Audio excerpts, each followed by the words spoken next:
Boa noite, pessoal, tudo bem? Vamos dar início a mais um estudo aqui pelo Amigos do Caminho, aproveitando aí a oportunidade desse domingo, iluminado, para trabalhar aí questões aí de espiritualidade, de evangelho, o nosso papo livre aí de domingo, onde a gente busca, trabalhar temas que são do interesse, dos companheiros que participam conosco, O nosso estudo de domingo ele é um estudo aberto, então a gente comenta e responde sobre temas aí, que tem a ver com doutrina espírita, com mediunidade, com o evangelho, à luz do espiritismo, então a gente deixa esse espaço todos os domingos, para os nossos companheiros aí, para eles proporem para a gente temas acerca aí das questões espirituais, lembrando que o nosso estudo normalmente dura 1 hora, dependendo muito aí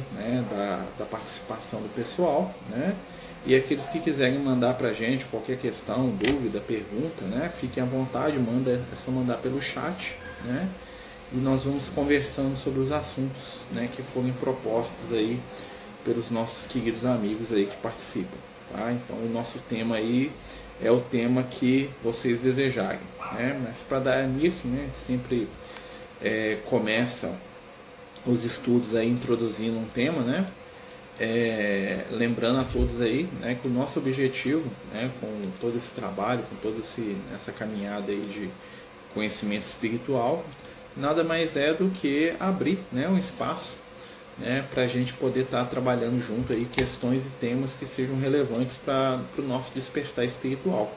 Uma das coisas que os amigos espirituais têm trabalhado muito com a gente, têm falado muito com a gente aí nesse momento que a gente vive, a necessidade da gente despertar os nossos conteúdos, os nossos conceitos, a nossa visão espiritual. Nós estamos vivendo um momento aí, nós podemos dizer, único na história da humanidade, um momento aí onde a gente está aprendendo muita coisa, a gente está tendo uma oportunidade espiritual como poucas, a gente já teve aí nas vidas passadas, os amigos espirituais sempre reiteram isso, e quando a gente pensa em doutrina espírita, em evangelho, nós vamos pensar sempre nas questões que transcendem, e o que é transcender? Transcender é buscar ir além, transcender é buscar sair daquele mundinho, daquele mutismo que nós estamos vivendo, como diria bem lá na época de Jesus, dos apóstolos, é saber despertar. Jesus chamava os seus companheiros, seus amigos, de pescadores de homens, e dessa forma, pescadores de homens, por quê? Porque a missão dos apóstolos era despertar o coração humano. A missão dos apóstolos era trabalhar junto ali à espiritualidade, os conceitos mais profundos. A Eliane aqui está perguntando para falar sobre Judas e as suas reencarnações. O Judas, a gente sabe que lá no Evangelho nós tivemos 2 personagens com este nome, o Judas Tadeu, o filho de Alfeu, o irmão do apóstolo Tiago, o Tiago famoso, que aparece no livro Paulo e Estevão, e o Judas Iscariotes, ou de Queriote, que é o discípulo que traz Jesus e o entrega aos sacerdotes lá para Jesus ser crucificado. Judas Iscariotes é um personagem que ele aparece várias vezes na história espiritual ali do povo de Israel, principalmente. Nós temos aí algumas encarnações que são conhecidas dele. A primeira encarnação conhecida dele é o rei Davi, o Judas foi o rei Davi. Logo após, alguns séculos depois, ele volta com o mesmo nome, Judas, conhecido como Judas Macabeu, que liderou uma revolta contra a invasão ali helênica de Israel, a revolta que acabou não de um jeito muito agradável, porque eles libertam Israel de uma invasão e acaba que o Império Romano intervém e domina Israel, Judas Macabeu, que era o nome dele, que vem de Judá, ou de Jacó, Judá é uma flexão do nome Jacó, tá? O Judas, que é no nosso idioma aqui aportuguesado. E depois disso ele renasce como Judas Iscariotes, ele vem como Judas Iscariotes, tentando ali né, trabalhar, né, junto ao Cristo, né, trabalhar ali junto a Jesus ali, né, e desenvolver valores aí que ele precisava, né. Infelizmente ele falha nessa encarnação, né, por motivos, né, já que já são conhecidos aí, né. Ele queria dominar ali o grupo de discípulos de Jesus, ele queria utilizar o Cristo para os objetivos pessoais dele, né, que era reviver o reino de Israel do jeito que era, né. É um espírito muito aferrado ao passado, à glória do passado, né. E a última encarnação desse espírito que a gente tem notícia é a Joana d'Arc, na França, né. O Leon Denis, que é um grande luminário da doutrina espírita, ele tem, né, uma obra que fala, né, sobre a vida do Judas, né, os Iscariotes, como Joana d'Arc, né. A última encarnação dele, ele vem como mulher, né, e nessa encarnação é aquilo que os companheiros espirituais chamam de redenção espiritual dele, né, onde, né, ela, nessa situação, né, se sacrifica com o objetivo, né, de libertar o povo francês, né, da dominação ali do povo inglês, né? A Joana d'Arc ali que, né, vem como um espírito ali que trabalha uma série de valores espirituais e acaba traída, né? Traída da mesma forma que Judas traiu, né? Foi um resgate espiritual ali, né? Não que Jesus quisesse ou coisa do tipo, né? Mas era um espírito que se submeteu a uma prova aí bem difícil, né? Com o objetivo de resgatar o seu passado, né? Tem uma passagem muito interessante de uma das obras do Humberto Campos, né?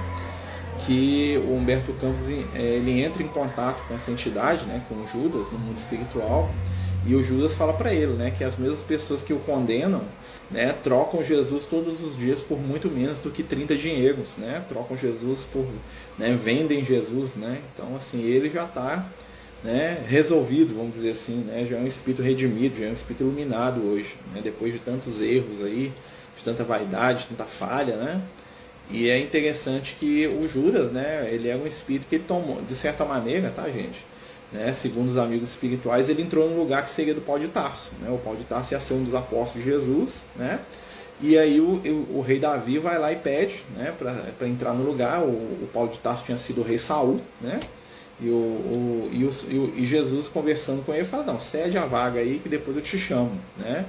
E depois realmente, né, Jesus chama o Paulo na estrada de Damasco lá, pelo compromisso que ele tinha assumido com o Paulo, né, de chamá-lo como ele chamou todos os outros apóstolos. E é interessante que durante toda a sua vida o Paulo, né, sempre defende assim o direito de ser chamado de apóstolo, assim como Jesus, né? Apóstolo assim como os outros seguidores de Jesus, né? Mas o Judas é um espírito muito controverso aí hoje, né? Muita gente, né, tem dificuldade de entender, né? E na verdade o Judas foi, né, vítima da própria ambição, né? Ele foi vítima da própria fragilidade, né? E o Judas, ele é muito nós, né, quando queremos forçar a espiritualidade a realizar aquilo que a gente acha que é melhor, né? O Judas queria que Jesus assumisse a postura de Messias, mas não Messias, né, do modo que Jesus desejava, né? Mas sim o Messias à moda do reino de Israel, que era o Messias político, né? O Messias que ia defender o povo de Israel no sentido político mesmo, militar, né? E quando o Judas percebe que Jesus não ia fazer isso, ele tenta forçar as coisas, né? Ele acha que provocando a prisão de Jesus, ele ia forçar Jesus a agir, né, contra aquelas pessoas que estavam ameaçando a vida dele.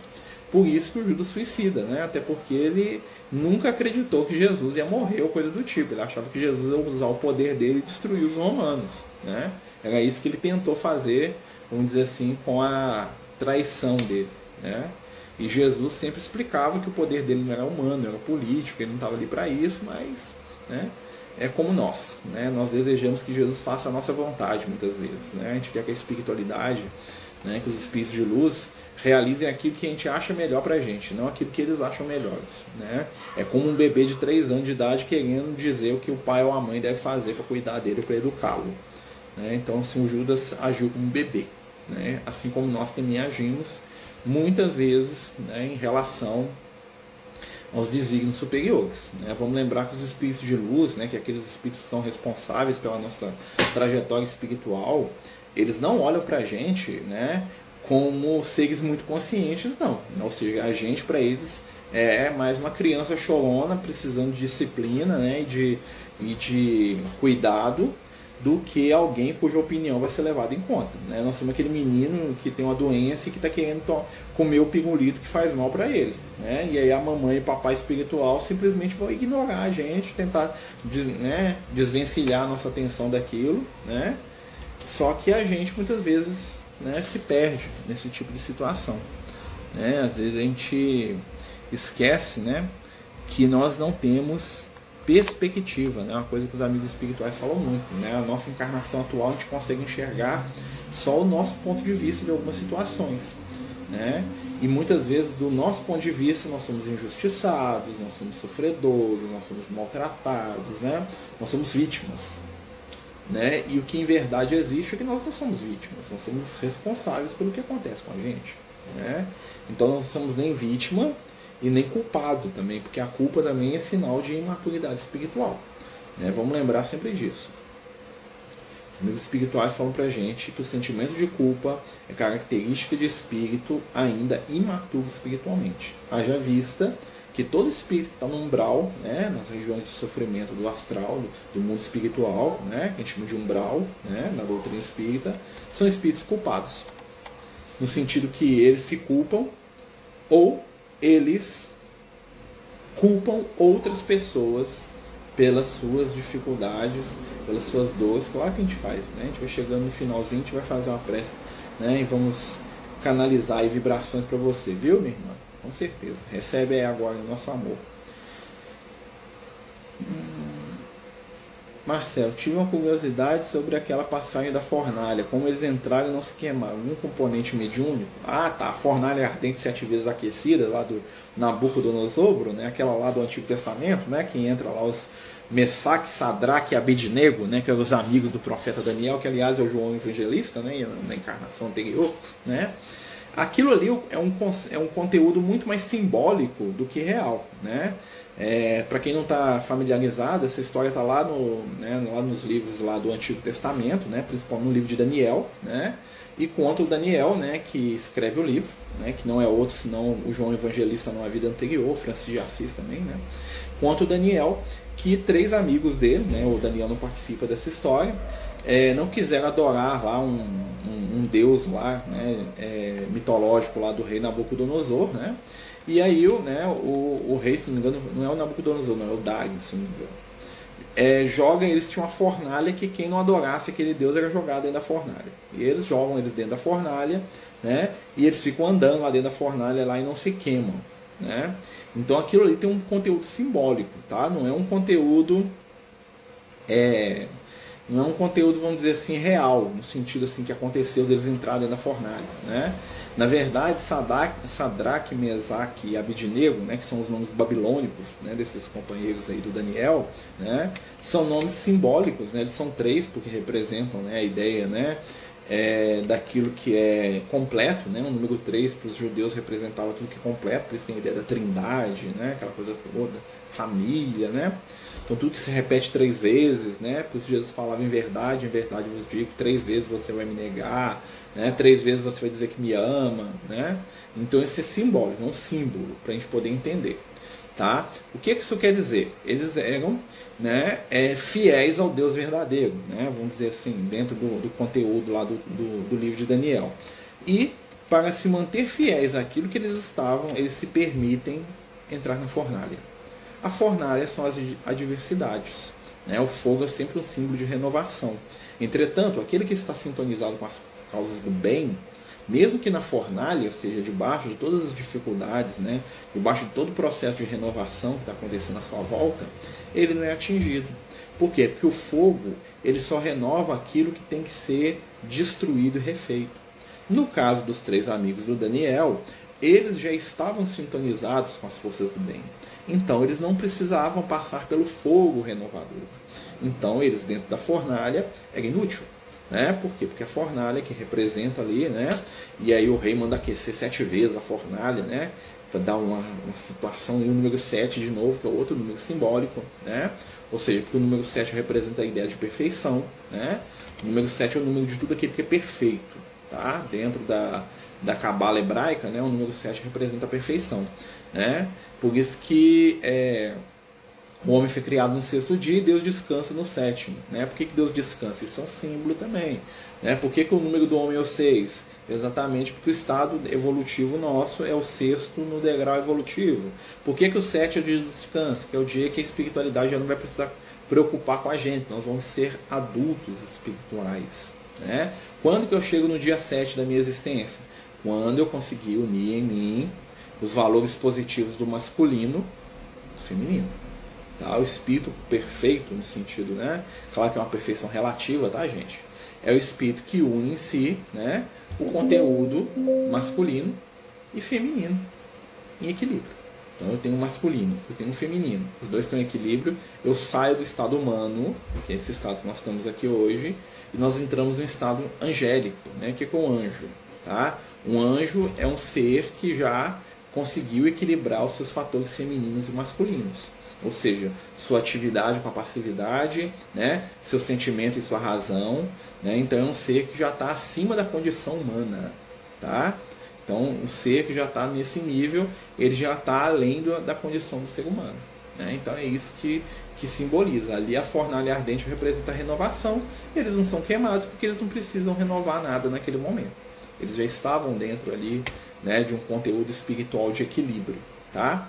Lembrando, pessoal, que a gente está aqui estudando, né? Nós estamos aqui hoje, todo domingo, né? O estudo é livre, né? Então a gente está respondendo aí as questões dos amigos. Já perguntaram do Judas, perguntaram da fornalha do 7 vezes aquecida, né? Da fornalha ardente.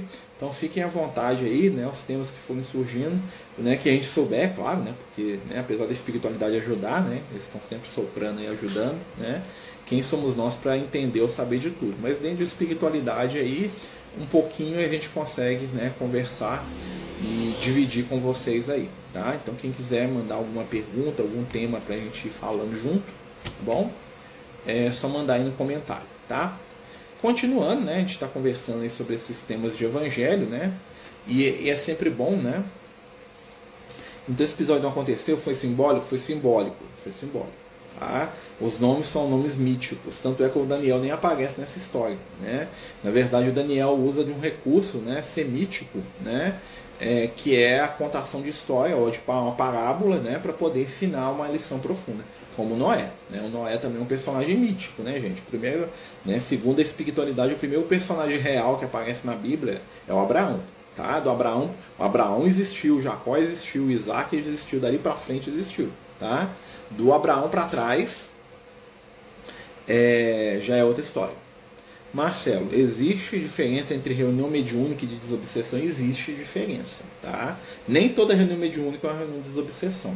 A reunião mediúnica é uma reunião onde os espíritos se manifestam. Né? Então, por exemplo, uma reunião que tem a psicografia apenas é uma reunião mediúnica. Uma reunião onde tem aquilo que a gente chama de pronto-socorro espiritual é uma reunião mediúnica. Qual que é a diferença? Pronto-socorro espiritual é o nome que a gente dá, né, para uma reunião que é aberta, ou seja, os espíritos que necessitam vão lá, né, e são ajudados. Ou seja, alguém que está perdido, um espírito está vagando, um espírito está com muita raiva, ele vai lá e manifesta sem ter uma estrutura, assim, ele não veio ali por algum motivo ali que a gente encarnado sabe, né, a espiritualidade sabe. Então nós damos o nome de pronto-socorro espiritual. Uma reunião de desobsessão, ela já é focada. Né? Normalmente pega o nome das pessoas, leva lá, pedir para colocar o nome do Marcelo na reunião de desobsessão. Vai colocar o nome do Marcelo num caderno ou numa folha, né? E no início da reunião esse nome vai ser lido e a espiritualidade vai trazer, né, ajuda para aquele caso específico em particular, que muitas vezes é um caso, né, de obsessão, ou seja, uma perseguição espiritual, de um vício. Então, a reunião de desobsessão, ela é focada e muitas vezes ela traz ali, né, o nome da pessoa que vai ser ajudada, ela é direcionada, vamos dizer assim. O pronto-socorro é aquela reunião aberta. E existem outras reuniões mediúnicas que, por exemplo, psicografia, de pintura, né, que não tem manifestação de espíritos, né, como tem, por exemplo, numa reunião de desobsessão, não tem obsessores, né, às vezes tem espíritos sofredores, às vezes tem espíritos doentes, tem reuniões para atender suicidas, né, que não são reuniões de desobsessão, são reuniões de pronto-socorro também. Então tem vários tipos de reunião, tem reuniões de orientação, que é quando os espíritos manifestam para trazer orientação para as pessoas, né, muitas vezes por psicografia, pela fala. Tem uma reunião que é muito rara, que eu sou doido para fazer, que é a reunião de estudo mediúnico. Quando você vai na reunião para aprender com os speed losers, vão lá ensinar, dar aula, falar sobre temas lá, né? Das reuniões mais difíceis de fazer, porque demanda que todo mundo da reunião estude. Como nós somos meio preguiçosos, né? Então toda vez que você tenta fazer essa reunião, o pessoal da reunião estuda na primeira, depois, esqueci, não deu, não li não, você leu o capítulo, não li, não sei. Aí a espiritualidade para com a reunião, né? Porque demanda estudo. Edith Lopes, gostaria muito de entender a espiritualidade. Em que aspecto, meu amigo? O que você gostaria de entender? Né? Entender em que sentido? Fala para nós aí que nós talvez possamos te ajudar. Né? Então, assim, né, continuando, né, enquanto o pessoal manda as perguntas, tá, gente? Então, existem vários tipos de trabalho mediúnico. Todos eles são muito importantes. Né? Ultimamente, na doutrina espírita, nas casas espíritas, é muito comum as reuniões de pronto-socorro, que são as reuniões que são abertas, apesar que muita gente chama de reunião de desobsessão, né? E as reuniões de desobsessão. Né? Mas lembrando, a reunião de desobsessão ela tem um foco definido. Vamos fazer uma desobsessão para o Marcelo, vamos fazer uma desobsessão para a Dona Maria, vamos fazer uma desobsessão para o seu Joaquim que está passando um perrengue muito sério. Então, a reunião de desobsessão ela é direcionada. Tá? Essa que é a grande diferença. Né? Nós lembrando a todos, né, bem-vindos aí os que estão chegando, né? Hoje nós estamos fazendo o nosso estudo, que é a nossa conversa de espiritualidade, né? E pedindo a todos aí, né, que possam mandar pra gente aí as suas dúvidas, questões, fiquem à vontade, tá? Porque a gente não souber, a gente vai falar assim, não sei desse assunto não, né? Às vezes alguém sabe, né? E aí a gente está aqui com os amigos espirituais, né, sintonizados aqui, né? Pelo menos espero, né? O Lucas esteve aí nos ajudando, né? Para a gente ir conversando sobre esses temas, né, que interessam a todos. A companheira perguntou, né, que ela queria entender a espiritualidade, né, e aí se ela puder explicar o que ela quer entender, né, porque ficou muito geral assim, né, entender que sentido, o que é, o que ele faz, né, ajudaria a gente a direcionar, né, o raciocínio. Poderia comentar um pouco sobre relações de família? Família é interessante, né? Família é o lugar certo, na hora certa, onde nós estamos, né? Família é a base de tudo, né? Nós saímos do reino animal e entramos no reino humano para a criação da família. Um dos aspectos que nos separa dos animais é a estrutura familiar, né? Porque a família é o nosso primeiro treino por desapego, né? Então eu vou aprender a desapegar do meu egoísmo com meu filho, com a minha esposa, para depois eu aprender a desapegar com meu vizinho, com meu irmão, com meu amigo, né? Então a família é a base que vai estruturar a nossa caminhada evolutiva, né? O médium que diz que o espírito não quer comunicar através dele, falta de sintonia, são vários aspectos, né? Existem alguns médiums, né, que têm dificuldade de sintonizar com espíritos que são muito diferentes dele. Existem muitos médiums que têm medo, né? O médium realmente ele percebe o espírito aproximando, né? E tem medo. Alguns médios também têm uma espécie de... Não estou falando que cada caso, são vários casos, né? Eu já vi casos, por exemplo, que o médium ele tem receio da passividade. Então todo espírito que aproxima, ele tenta direcionar para alguém, né? Ele tenta passar como se fosse, né? Fala assim, não, ele vai comunicar pelo outro ali, né? Então, assim, tem uma série de fatores que fazem com que o médium não dê passividade para o espírito. Mas se a gente for analisar friamente uma reunião mediúnica, né, se aquele espírito se aproximou de mim é porque ele vai se comunicar de alguma forma, né? Talvez aquele espírito não tenha capacidade de se comunicar. Às vezes ele está com uma lesão, ele está com um problema mental, ele está lá hipnotizado, aí ele não consegue falar diretamente. Mas ele consegue envolver no médium, né, sentir a fala do dirigente, sentir o ambiente, né? Então, assim, a gente tem que tomar... e ver o que está acontecendo com aquele médium ali, né? Porque alguns médios são recorrentes nisso, né? Eles percebem o espírito os envolve e eles meio que passam o espírito para frente, falando, não dou conta, né? Então ele está tendo alguma dificuldade que a gente precisa ajudar aquele companheiro, né?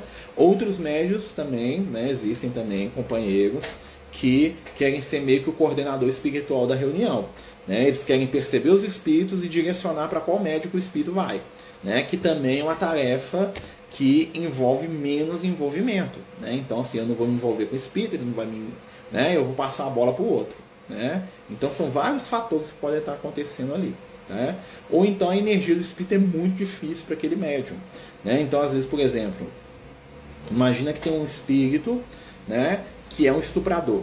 E aí nós temos uma senhora que já passou por uma experiência de estupro, ou viu alguém que ela ama ser estuprado, né, e aquilo para ela é um terror. Ela vai ter uma dificuldade de envolver com o espírito. Então a espiritualidade vai transferir essa comunicação, né? Mas isso é uma coisa que acontece raríssimas vezes. Nós temos que nos preocupar quando toda reunião o médium, que eu tenho um espírito aqui, mas ele não quer falar não, né? Gente, só do espírito chegar perto do médium, ele já está envolvendo o médium. Então assim, eu falar assim que o espírito não quer falar, muitas vezes eu estou falando que o espírito quer que eu falo. Ele quer que eu fale que ele não quer falar porque ele não quer conversar. Aí o que o médium faz? O médium puxa, né? O médium começa a puxar do espírito, né? O médium começa a falar e o espírito vai junto. Por quê? Porque a mente dos dois está misturada. Então se o médium der um empurrãozinho, o negócio tira, né? Mas claro, tem vários motivos, né? Como identificar a obsessão espiritual? Vício, comportamento repetitivo, ansiedade, né? Mudança de temperamento, né? Muitas vezes o processo obsessivo ele gera uma mudança de temperamento, se for uma obsessão que está começando, né? Toda viciação é acompanhada de um processo obsessivo, seja ele uma obsessão mais simples, né? Ou seja uma obsessão mais profunda, né? Então, por exemplo, quando eu estou exercitando o meu vício, normalmente eu estou suscetível a estar influenciado por entidades que gostam daquilo. Então, quando eu estou lá falando mal da vida dos outros, eu estou envolvido lá pelos espíritos que falam mal dos outros. Se tiver algum perto, ele vai acoplar comigo, né? Então, o que a gente nota? Qual que é o processo obsessivo? Principalmente a observação das nossas características morais, né? E mudança de comportamento. Normalmente, por exemplo, obsessão, às vezes a pessoa ela se isola, ela gosta de ficar em lugar fechado, né? Já viu que lugar se fecha tudo lá, você fica igual na tumba do faraó, né? Normalmente adolescente tem muito isso, né? Tanto é que os espíritos falam, uma das coisas para você tratar a obsessão é a casa do obsidiado, né? Você quer ajudar o obsidiado a libertar da obsessão? Abre a janela, deixa a luz do sol entrar, muda os móveis de lugar, movimenta a energia do ambiente, dá uma limpeza naquele ambiente, né? Tira a pessoa de dentro da caverna. Né? Por quê? Porque a pessoa está ali dentro, o que acontece? Eu fecho tudo aqui, eu fico só jogando a minha energia para fora. E essa energia me alimenta. Então eu fico ali dentro de um casulo que eu mesmo crio. Então se você quer ajudar um obsidiado, né, a primeira coisa que você faz, físico mesmo, dá uma faxina na casa dele. Abre tudo que é janela, deixa a luz do sol entrar, deixa os recursos da natureza, troca os móveis de lugar, bate a poeira, joga água até no teto, lava, esfrega. Isso aí é ótimo. É um ótimo processo. Você vai ver que a pessoa vai ficar danada com aquilo, porque você vai tirar a energia lá toda daquele ambiente. Você vai limpar o ambiente. E faz culto do evangelho no lar lá também, né? Boa. Né? Coloca umas músicas, né? A gente percebe os espíritos mais desequilibrados, em todo lugar tem, né? O que a gente faz? Eu abro o celular aqui, coloco umas músicas espíritas aí, umas músicas falando de Jesus aí, ó, uns filmes de Jesus aí, de Jesus pregando, e deixa o trem rolando lá e vai trabalhar lá com música lá, ó, falando de Jesus, bota as palestras do Raul Teixeira, do Divaldo, né? Deixa o trem rolar lá, que os espíritos eles vão correr rapidinho, ou então eles vão aprender alguma coisa, né? Que é o melhor, né? Melhor até que no corpo, que eles aprendam e modifiquem a conduta dele. Sobretudo, nossa senhora, sobretudo é difícil, né? Nós temos que ter um ponto comum. Já que você está falando do obsessor, o que é o obsessor? O obsessor é uma entidade, é um espírito, né, desencarnado, tá? Mas apesar que tem obsessor encarnado também, tá? Que normalmente persegue alguém ou se liga a alguém por causa de um vício, né? O obsessor normalmente ele busca pessoas que fazem aquilo que ele gosta, tá? Por isso que a gente chama de obsessor, né? Então o que acontece? Imagina que eu era um viciado em droga, né? Passei a minha vida inteira usando droga e desencarno. Morri e vou para o mundo espiritual. Chego lá, estou perdido lá no mundo espiritual, né? Num estado deprimente, né? E o vício da droga persiste, porque o vício não acaba com o corpo físico, com o vício de mente. Eu ainda desejo a droga, eu quero aquele prazer, eu quero aquilo. O que eu faço? Eu, em espírito, saio vagando. E aí, em determinado momento, eu acho um rapaz ou uma moça que está lá usando droga, eu me aproximo dele, né? E quando ele está lá sorvendo a droga, lá fumando a maconha, a cocaína, a cachaça, seja que tipo de droga que for, né? Eu sinto aquele prazer. E aí eu começo a estimular ele a usar cada vez mais, porque eu preciso daquilo também. E aí o obsessor, ele incentiva o viciado no seu vício. Né? Ou seja, ele não pega uma pessoa que não tem vício nenhum. Ele vai lá naquela porta aberta. Então tem o obsessor de sexo, tem o obsessor de bebida, tem o obsessor de maledicência, tem o obsessor de violência, tem o obsessor de mentira, tem o obsessor de ódio, tem o obsessor de vários aspectos, né? De vaidade, de egoísmo, tem o obsessor, né? Então nós atraímos esses espíritos e esses espíritos nos acompanham porque eles fazem aquilo que a gente gosta. Muito parecido com os nossos círculos de amizade, né? Então eu sou um cara que adora a festa. Os meus amigos vão ser todos festeiros.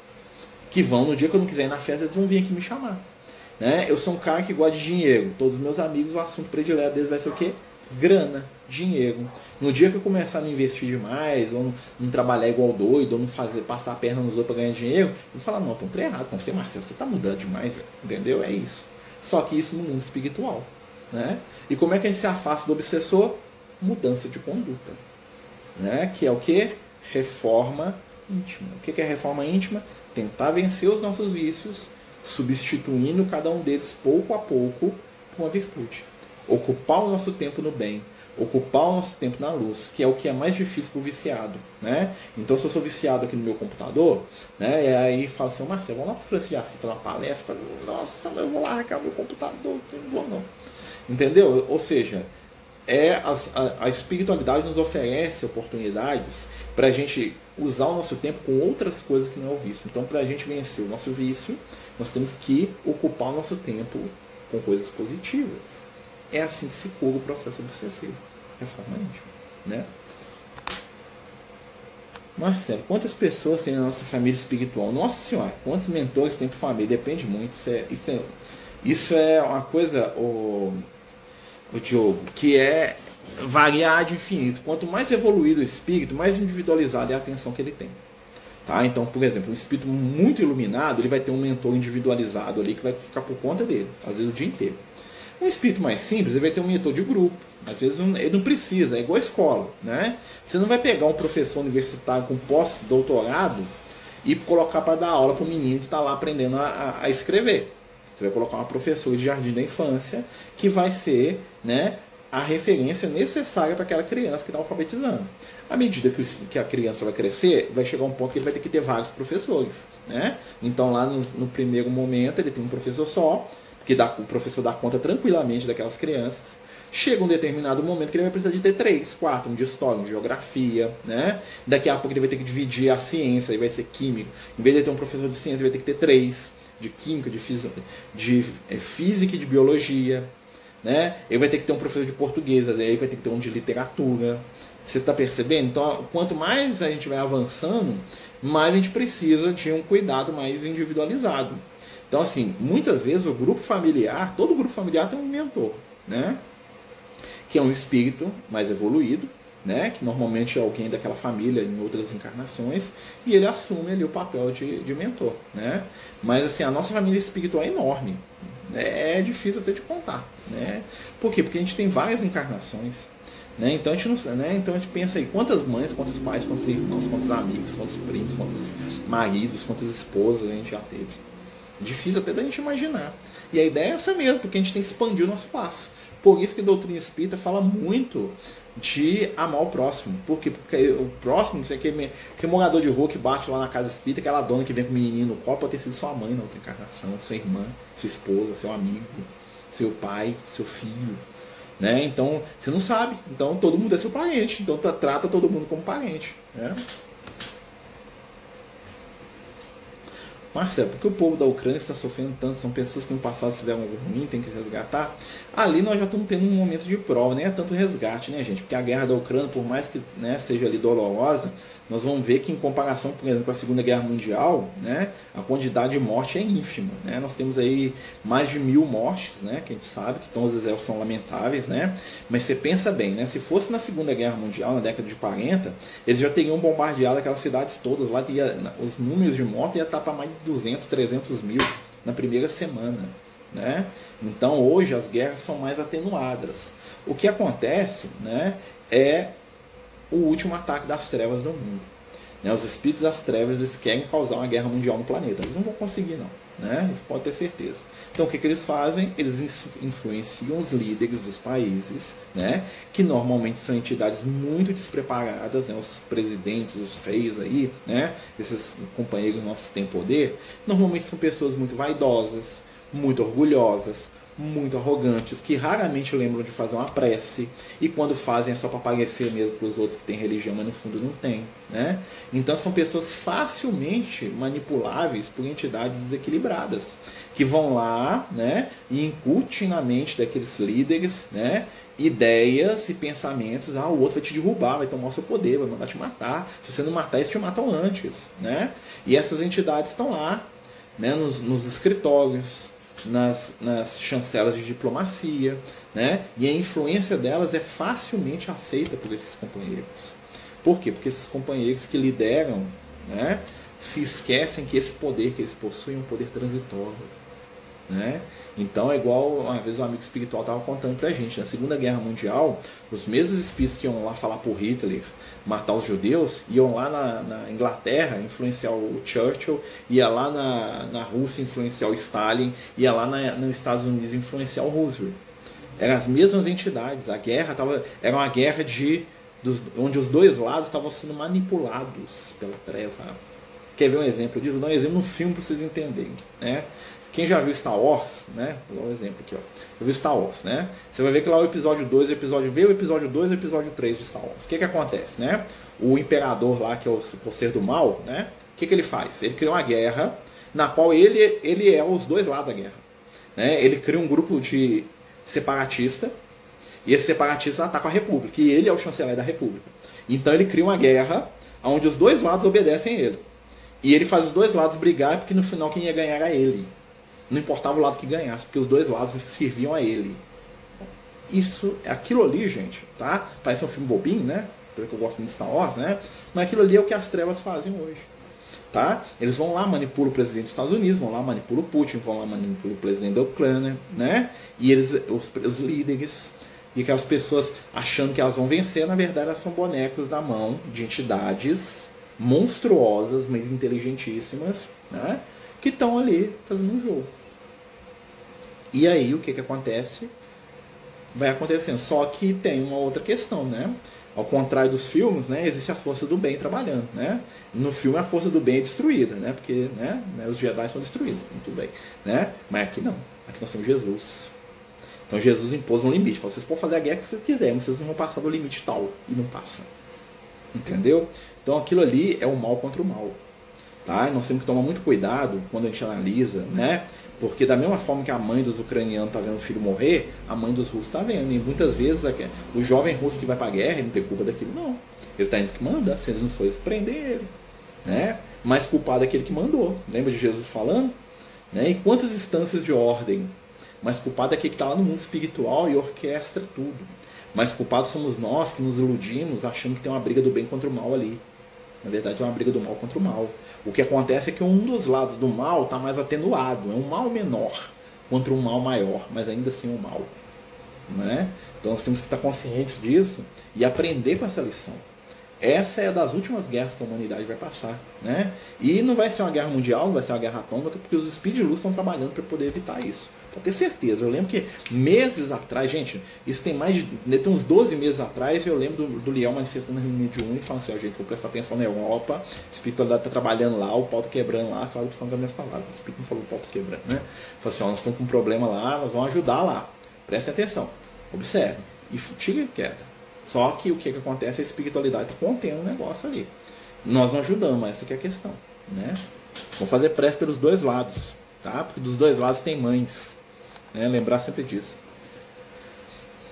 É possível uma pessoa ter uma visão de como foi o desencarne de alguém? É possível. Muitas vezes existem histórias, né, de pessoas que desencarnam. Tem até no livro Nos Domínios da Mediunidade, tem um capítulo chamado Mediunidade Desencarne.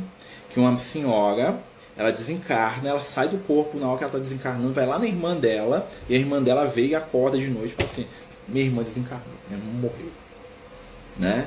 Isso é muito comum. Espíritos que são muito ligados podem perceber o desencarne do outro à distância. né? A mente está conectada, então eles sentem. Tá? É possível sim. A proximidade de um espírito, mesmo sem se manifestar ou ser processo de obsessão, pode nos influenciar somente pela proximidade? Sim, pode. Os espíritos de ordinário, eles que vos dirigem, está lá no livro dos espíritos, né? Os espíritos de luz nos incentivam com a sua energia a sermos bons, né? A sermos, né, gentis, a trabalhar o bem, né? Eles trazem vibrações à sua volta. Vou pegar outro exemplo literário, né? Então, o livro Senhor dos Anéis. Senhor dos Anéis, agora vamos voltar aqui, ó. Lá no livro Senhor dos Anéis, né, tem um filme também, quem já viu, né? Tem um filme, O Retorno do Rei, o último livro do Senhor dos Anéis. Tem uma hora que eles estão lá naquela cidade de Gondor, ela está sendo cercada pelas forças do mal, né? E aí o que acontece? O Gandalf entra, né? Quando o Gandalf é o mago, né? Que é um deus também, ele é uma divindade menor. O Gandalf entra, e quando ele entra, o Tolkien, que é o autor do livro, ele escreve o seguinte: quando o Gandalf entra, os soldados, né, de Gondor se sentem esperançosos, animados, com vontade de lutar, de vencer, de defender, sentem coragem, né? O coração deles se enche de coragem. Ou seja, a presença física do Gandalf faz o pessoal sentir coisas boas. Aí, numa outra hora, o Gandalf sai e entra o Rei dos Bruxos, que é um espectro, né? Ele chega no morcego lá, que ele voa lá no dragão, né? Ele chega, na hora que ele chega, o Tolkien fala assim, quando ele entra naquele ambiente, quando ele passa voando, dá um rasante, né? Os soldados se sentem desesperados, com vontade de fugir, de se esconder. Tudo que eles conseguem pensar é em morrer. Isso é o quê? O que o Tolkien está explicando ali? A presença de um faz com que a coragem, o bem e a luz se acenda. A presença do outro faz com que a covardia, o medo, a raiva, o desespero tomem conta das pessoas. Os espíritos desencarnados fazem isso. Né? E aí você pensa, nossa, o cara escrevesse um livro de fantasia. Por quê? Porque está tudo conectado, né, gente? O que ele pegou? O conceito espiritual por trás do negócio é real. Então, um espírito iluminado, quando ele entra no ambiente, a vibração amorosa dele acende os corações das pessoas. É o que Jesus fazia. O espírito desequilibrado, quando ele entra no ambiente, né, e nós estamos despreparados, desprotegidos, o que acontece? A vibração doentia, amargurada, doente, triste dele, contamina aquele ambiente sem a gente deixar. Mas aí nós temos um recurso, né, que no livro não fala, igual a gente está falando, né, que é o recurso da prece. A prece é a forma de a gente se sintonizar de novo com as forças da luz. Né? Então a gente escolhe com qual que a gente afiniza. Se é com o Gandalf ou com o Rei dos Bruxos. Pode escolher. Né? Isso em espiritualidade é o quê? Quando nós entramos na onda dos espíritos de luz, com o calor que acende os corações, ou nós entramos na onda dos espíritos das trevas, com o desespero, a raiva, o ressentimento, a amargura, a tristeza, que é o reflexo da própria intimidade dele. Né? Então a influência se dá nesse aspecto, como se eles tivessem uma alma, e tem mesmo uma alma que carrega aquilo ali com eles. Hoje é muito comum uma relação de pais que não querem acompanhar os filhos, abandono afetivo. Posso entender que isso seja um resgate entre pai e filho, pode entender que isso é na verdade não é um resgate, não, isso na verdade é uma falha do pai, tá? Porque nenhum espírito reencarna para ser abandonado. O que acontece é que a nossa condição espiritual ainda está muito atrasada e nós, enquanto seres egoístas que somos, estamos fugindo da responsabilidade dos nossos compromissos assumidos, principalmente diante dos nossos filhos. Tá? Porque o meu filho hoje, eu sou responsável por ele, não o contrário. Né? Então quem tem sustentação para o meu filho sou eu. Então se eu fujo do meu compromisso, alegando qualquer situação que seja, né, eu estou o quê? Eu estou perdendo uma oportunidade de forjar um laço de amor, né? Se é que não tem já, às vezes já tem, né? Que bom, né? Estou perdendo a oportunidade de resgate, porque muitas vezes eu me comprometi de receber esse espírito como filho, falei que ia orientar, que ia ajudar e sustentar, isso dá trabalho, né? E aí o que vai acontecer? Aquele que fica, às vezes a mãe, né? Normalmente, mas apesar que acontece de pai abandonar, de mãe abandonar e o pai ficar, eu conheço casos assim, né? É aquilo que está lá no livro Entre o Céu e a Terra, do André Luiz. Né? Que é o quê? Se um dos cônjuges assume, se ele consegue, mérito em dobro para ele. Se der errado, a culpa também é do outro que abandonou. Tá? Porque a responsabilidade é nossa. Então não existe ninguém que abandona por resgate. Eu abandono porque eu estou fugindo do meu compromisso. Tá? Só se eu desencarnar. E mesmo se eu desencarnar, eu posso ajudar do mundo espiritual com equilíbrio. Né? Lembrando sempre. Então quando eu fujo do meu compromisso, da minha responsabilidade, né, isso vai ter uma consequência no meu futuro. É uma escolha de livre-arbítrio. Né? Então, normalmente as nossas fugas, são fugas egoístas. Ah, porque eu preciso ser feliz, então eu casco fogo e deixo o menino aqui. Né? Ah, porque eu preciso isso. Eu preciso, mas então não assumir esse compromisso. Tá? Porque, em primeiro lugar, os nossos compromissos. E lembrar, gente, felicidade é fruto da consciência tranquila do dever cumprido. Tá? Felicidade não é estar satisfeito com as coisas, não. Felicidade não é ter prazer até desmaiar de tanto prazer, seja ele alimentar, financeiro ou sexual, não. Tá? Isso não é felicidade, não. Isso é satisfação. Né? Isso é vício. Tem gente que é viciada com prazer. Então, enquanto ela estiver com a barriga cheia, ela é feliz. Enquanto ela estiver lá com dinheiro no bolso, ela é feliz. Enquanto ela estiver lá com o sexo em desequilíbrio lá, né? Aproveitando todos, ela é feliz. Um dia que ela perde isso, o mundo dela cai junto. Por quê? Porque ela não tem felicidade, ela tem saciedade. Felicidade só nasce do quê? Do amor. E o amor é movimento de renúncia. Tá? Amor é doação. Tá? Então, assim, hoje, nessa época, nós somos muito hedonistas, né? O que é o hedonista? Que é a pessoa que só quer prazer para ela, né? Muito egoístas, né? Vem a doutrina espírita, vem o evangelho e fala assim, gente, a vida não é só não, tá? Eu não tenho que aproveitar tudo que existe nesse mundo hoje não, as encarnações são múltiplas. Então, se eu estou hoje bebendo barra, é porque no passado eu aproveitei demais e não sobrou para essa. Né? Eu escolhi fugir de todas as minhas responsabilidades nas últimas encarnações e hoje eu estou aqui, né, trincando o dente aqui porque estou doido para fugir de novo, né? Ou seja, e aí eu falo porque a espiritualidade não me ajuda, né? Porque na verdade eu não quero que a espiritualidade me ajude, eu quero que a espiritualidade venha aqui e tire a responsabilidade que eu mesmo criei com as minhas ações. Eles não vão fazer isso, eles vão me ajudar a vencer a prova. Mas eles não vão tirar de mim a consequência da minha própria escolha. Porque a consequência da minha própria escolha é útil. Só tem uma coisa que tira a consequência de escolha: amor. Mas normalmente, né, quem quer fugir da responsabilidade não ama. Né? É uma coisa que é complicada. O abandono afetivo exato constitui, com certeza. Com certeza, isso aí não tem nem o que dizer. Se eu abandonei o meu compromisso, eu criei débito. Né? Não quer dizer que o espírito vai me esperar, não. Às vezes vai vir outro lá, às vezes vai vir um outro companheiro que vai assumir o papel de pai. Às vezes a mãe assumiu o papel do pai, né? Mas, aos olhos daquele pai que abandonou, lá no mundo espiritual, aquela criança vai estar sempre esperando ele. Tá? Mesmo que ela esteja muito bem, mas ele tem um débito na consciência dele. Né? Então, quando a gente abandona o compromisso, né, nós não abandonamos a consequência dele, não.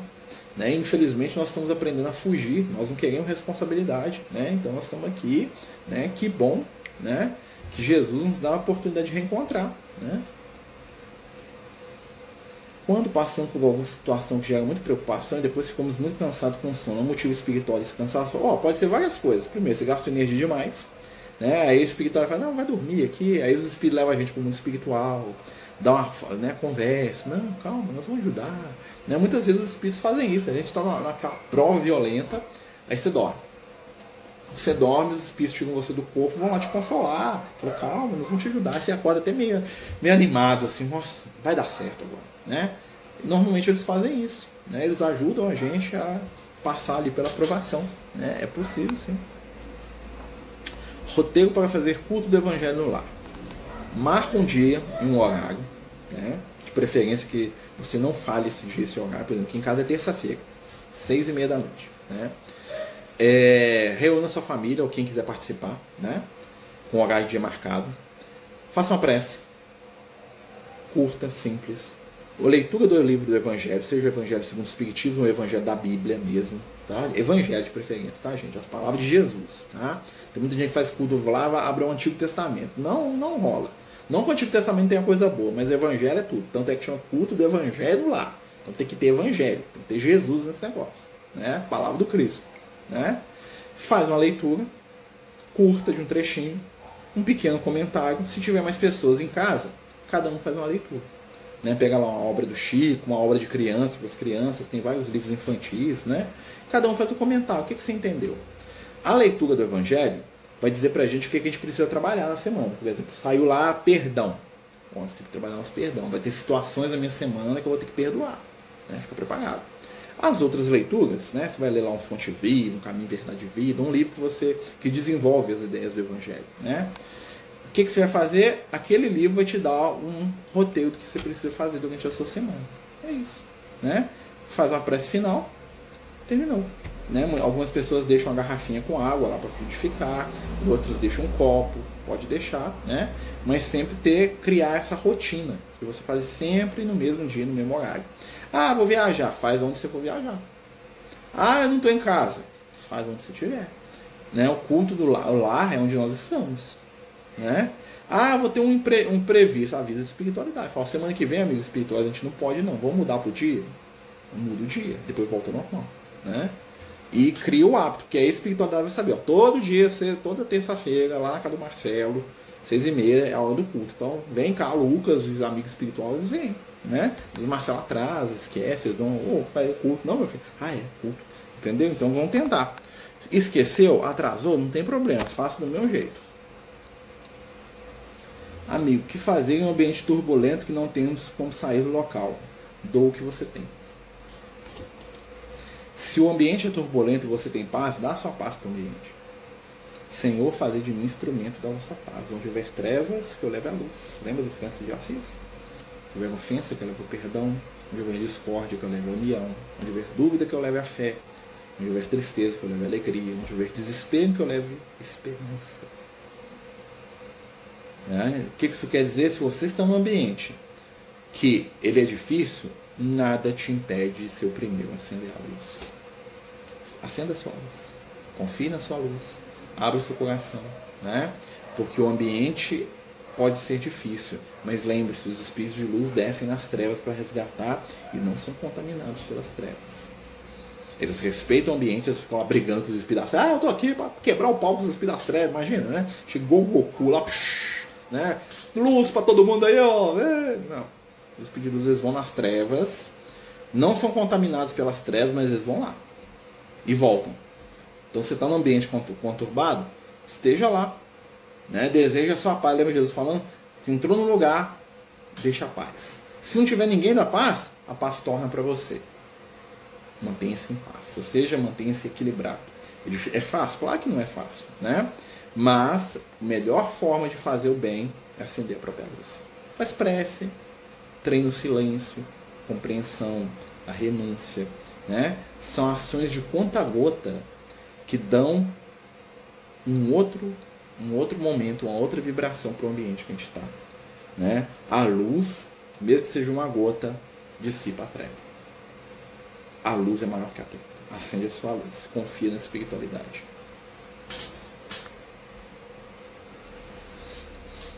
Eu e minha família somos muito perseguidos por pessoas invejosas. Se não fôssemos temer, graças a Deus, já teríamos nos perdido. Precisamos de muita prece.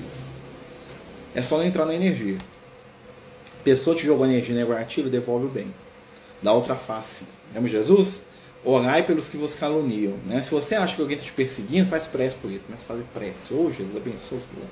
Enche a vida dele de amor, de paz. Liberta ele desse sentimento triste. Coitado, né? Não sabe o que faz. Lembra Jesus na cruz? Jesus na cruz, o que ele fala? Pai, perdoa, eles não estão sabendo nem o que eles estão fazendo. Né? Jesus, ele trabalha a compreensão. Né? Nós só somos atingidos pelas energias do mal quando nós baixamos o nosso nível no mal. Se alguém começa a me xingar e eu começo a xingar ele também, sintonia. Se alguém me dá um tapa na cara, eu volto o outro na cara dele, sintonizou, vai dar briga. Se alguém começa a falar mal de mim, eu começo a falar mal dele, sintonizou. Se alguém me rouba e eu começo a roubar ele, sintonizou. Né? O caminho sobremodo excelente é o caminho do Cristo. Compreender, perdoar e seguir. Entendeu? Confiando nas forças divinas, porque Deus é amor. E Deus vai cuidar até daquele que é invejoso. Deus ama até aquele lá. Né? Na verdade, ele é um filho doente, tanto quanto nós também somos doentes muitas vezes. Né? A gente também fala, a gente também pisa uma jaca feio de vez em quando. Você concorda comigo? Eu, pelo menos, né? Tem dia que eu faço, meu Deus do céu, o que é que eu fiz aqui? Que burrada é essa que eu estou fazendo aqui? Né? Começa de novo. Perseverar. Né? O bom cristão e o bom espírito é aquele que se esforça para ser melhor. Né? Não preocupa com o mal, acende a luz. Essa é a dica. Os espíritos falam isso. Quando o amor que sentimos por alguém que está distante também é associado à dor, essa dor pode ser um indicador de obsessão? Não. A dor é interessante, porque a dor, né, ela é, o Francisco de Assis chamava ela de irmã dor, né? Irmã dor, né? Só o Francisco mesmo, João, assim, né? Jesus sentiu dor. Jesus sentiu dor. Não a dor moral, mas a dor física, né? Então a dor, ela faz parte do processo do afeto. Amar dói. Um amigo espiritual uma vez falou isso pra gente: não esqueça, amar dói, né? Porque amar é muitas vezes sair do seu conforto. E sair do conforto é doloroso. Saudade dói, né? Então quando a gente sente saudade, a gente chora, né? Então o amor totalmente desprendido ainda é uma etapa que nós estamos lutando para aprender. Nós não aprendemos ainda, né? Mas chorar por amor é algo bom, é algo belo, só, né? O que a gente tem que lembrar é que é aquela máxima do Cristo: consolar e instruir. Se console, sabendo que o objeto do nosso amor está com Deus, seja no mundo espiritual, seja no outro país do lado do planeta. Jesus e todos aqueles que se vão um dia se encontram no outro. Vou lembrar disso, né? Então, quando você tem esse consolo, dói, mas é uma dor mais suportável. E aí vem a instrução, que é o conhecimento espiritual, é a certeza do reencontro, da luz, do bem. Então, consolar e instruir, Clarice, é o remédio. E não é a obsessão, não. A obsessão é a paixão desenfreada. Marcelo, você sabe dizer o que aconteceu com o avião que decolou 25 de junho de 1955, desapareceu, pousou no dia 21 de maio de 1992? Esse é lorota. Eu já vi essa história na internet aí, o pessoal que as páginas que caça-mito provaram que não tem nada daquilo. Na verdade, o que aconteceu é que o avião não tem nada a ver com o doutrina espírita, tá, gente? Né? Na verdade, o que aconteceu é que houve um erro nas datas lá, e o pessoal pegou um jornal lá e propagou isso aí ao infinito para poder falar que tinha um fato extraordinário. Mas na verdade, se você procurar nesses sites aí que, né, descobrem os fakes, você vai ver lá todo o negócio todo explicado. Não foi nada disso. Só que esse pessoal que faz vídeo, essas coisas na internet, eles querem um trem bombástico, né? Então não aconteceu nada, tá? Essa história é mais mentirosa do que nota de R$3, pelo que a gente sabe. Nossa, é boa, hein? Marcelo, que tem nascido tanta criança autista, porque o mundo está mudando. Nós precisamos de gente mais sincera, tá? O autismo não é só uma limitação, não. O autismo é uma mudança de pensamento. Nós estamos vivendo um processo igual aconteceu lá 30 mil anos atrás, né? Quando os seres começaram a encarnar, e aí o que nasceu? Veio o Homo sapiens, que era muito mais frágil e sensível que o homem de Neandertal, que era muito mais forte, e prevaleceu. Ou seja, uma mudança de forma. Está acontecendo, é uma transformação neurológica do ser humano que nós ainda não entendemos o que está acontecendo. Tá? Então, essa transformação neurológica ela vai mudar a nossa forma de lidar com os nossos pensamentos. Então, o autista, o que ele é?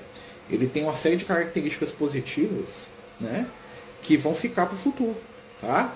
É a questão da sinceridade, é a questão de entender as coisas pelo que elas são e não pelas sombras, a incapacidade de falar mentira, porque a mentira não faz parte da realidade dele, né? Tem um monte de coisa aí, né? Estou vendo a série sobre esse avião, isso aí é bem uma ficção, tá, Duda? Preocupa que isso não é uma ficção braba, tá? Vamos lá. Gente, nós estamos chegando ao final, temos 2 minutos, né? Mas assim, o autismo é uma coisa boa em alguns aspectos, né? Claro que tem vários tipos de autista, né, gente? Então, o autista que é aquele que não é o não verbal lá, né? Que tem uma dificuldade, existem espíritos com dificuldade nesse caso, tá? Mas os autistas de alto funcionamento, os autistas aí, né, mais leves, né? O negócio ali é diferente, tá? São espíritos que têm uma limitação física para poder modificar a estrutura cerebral das pessoas. O trem, né? Eles vão deixar descendente, aí o que acontece? O negócio, né? Vai mudando aí, o nosso cérebro está mudando, gente. O nosso corpo físico é um corpo de um mundo de prova e expiação ainda. Tá? O nosso corpo de mundo regenerado já é outro. Tá? Então, assim, se a gente for analisar, uma vez o Lucas até brincou comigo, se a gente for analisar Jesus tem umas características de autista, ele ficava lá na dele, né? Ele não era muito, né? Ele ficava lá, né, viajando lá na mentalidade dele lá, era muito amoroso, gentil, muito verdadeiro, até desconcertante às vezes, esse negócio aí, né? Claro que do ponto de vista positivo, né? Gente, nós estamos terminando, né? Vem até aqui a Miau me avisar, né, Miau? Fala pra ele assim, boa noite, né? Até bom que eu peguei aqui, tá na hora de dar o remédio dela, né? Tomar umas unhadas, né, Miau? Né? O que você acha do nosso remédio? Dá um tchauzinho pro pessoal, né? Gente, nós estamos chegando ao fim do nosso estudo, né? Agradecer a todos os companheiros, pedir a Jesus que possa nos abençoar, nos iluminar. Tenhamos uma boa semana. que possamos aproveitar as oportunidades para sermos luz, compreensão e amor. Fica conosco, mestre amigo, hoje e por todo sempre. Que assim seja, graças a Deus. Então, meus amigos, boa noite mais uma vez. Jesus nos abençoe até quarta-feira, né? Se Deus quiser. Só ir lá no Francisco de Assis, sábado. Né? A gente combina, manda mensagem. Fique com Jesus. Os Amigos do Caminho apresentam sua primeira obra literária, Versos do Caminho, uma compilação das mensagens do nosso amigo espiritual Lucas, à venda pelo WhatsApp 31 98827 3218. Toda a renda será destinada para o projeto Neurodiversos.